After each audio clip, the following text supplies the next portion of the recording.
The North Atlantic was a violent, bruising thing 30 feet above sea level.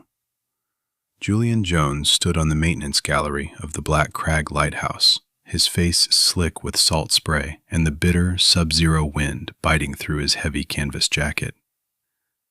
Below him, the ocean slammed against the jagged tooth of volcanic rock with a deafening, rhythmic thunder that shook the tower's concrete foundation.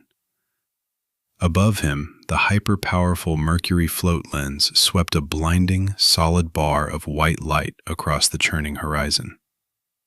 Julian was a senior marine systems engineer sent out for a routine 2-week diagnostic on the automated spire.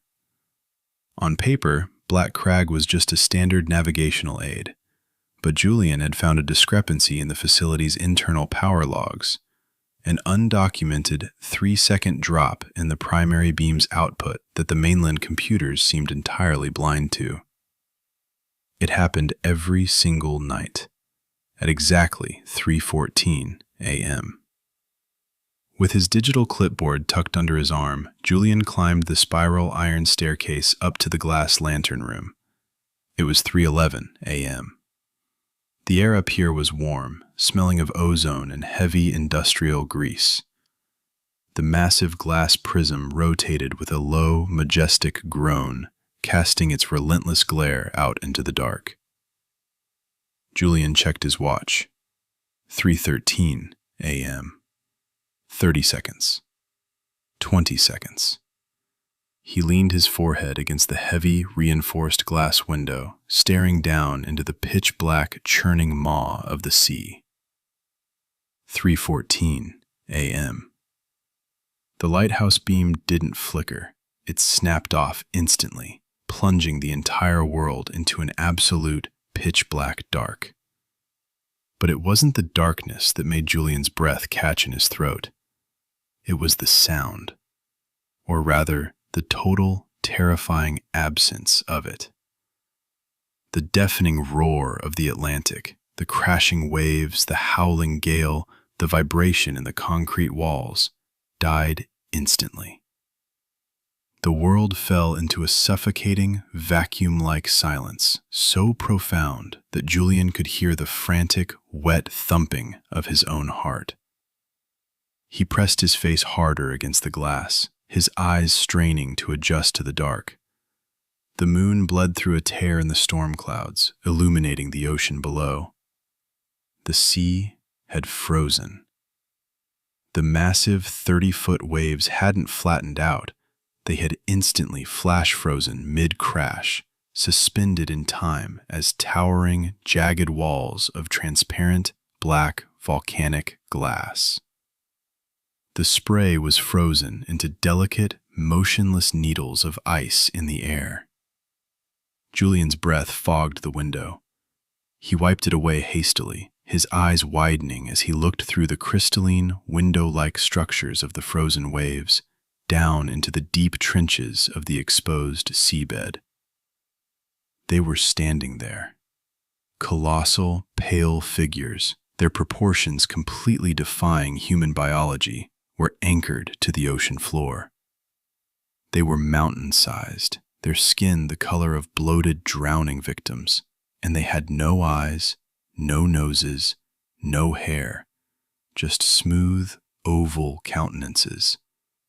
And every single one of them had their faces tilted sharply upward, staring directly at the lantern room. Directly at him. 1 second. 2 seconds. 3 seconds. The automated system cycled. The massive Mercury lens flared back to life, casting its blinding white beam across the water. Boom! The sound returned with the force of a physical blow.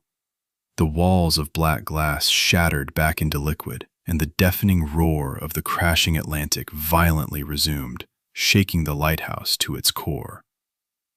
Julian stumbled backward onto the iron floor. For air, his hands trembling so violently he dropped his clipboard. The lighthouse wasn't built to warn passing ships. The specific, hyper-frequency pulse of its light was a continuous stasis lock, pinning a localized anomaly of ancient, primordial horrors beneath the waves. The light was the only thing holding them still. The next night, Julian didn't sleep. He stood in the lantern room with a diagnostic override tool, desperately trying to stabilize the primary filament. But the machinery was fighting him. The internal copper wiring was warping, melting under a bizarre, localized magnetic pull from the sea below. 3:13 a.m. Julian looked at the backup generators. They were dead. The system was failing from the outside in. 3:14 a.m. The light snapped off. The deafening roar of the ocean cut to absolute, terrifying silence. The waves froze into walls of black glass once more. 1 second, 2 seconds, 3 seconds. The light didn't turn back on. 4 seconds, 5 seconds, 6 seconds. Through the window, Julian watched the frozen sea violently shudder. Down on the seabed, the colossal, pale figures lifted their massive, multi-jointed legs and took a single, agonizingly slow step forward. The ice groaned, a deep, resonant pitch that vibrated directly into Julian's teeth. 7 seconds. 8 seconds. They took another step. They were climbing. They were using the frozen glass walls of the suspended waves like a staircase, walking up out of the abyss, their featureless white faces never tilting away from the glass tower. Julian lunged for the manual strike lever on the lens housing, throwing his entire weight against the iron bar. Sparks flew, burning his hands, but the primary filament was shattered. The stasis lock was entirely broken. The silence outside grew heavier, denser, pressing against the glass lantern room like rising water. Julian stopped fighting the machinery. He turned slowly, his boots clicking softly on the iron grating, and walked over to the reinforced window. The ocean was permanently frozen now, a vast, silent desert of black glass stretching out into the horizon under the dead moonlight. The colossal figures weren't on the seabed anymore. They had reached the top of the frozen waves. Julian looked straight ahead. Pressed directly against the outside of the lantern room window, obscuring the sky, was a single, pale, mountain-sized countenance. It had no eyes, but Julian knew it was looking at him, waiting with infinite, cosmic patience for his tiny human eyes to finally adapt to the dark.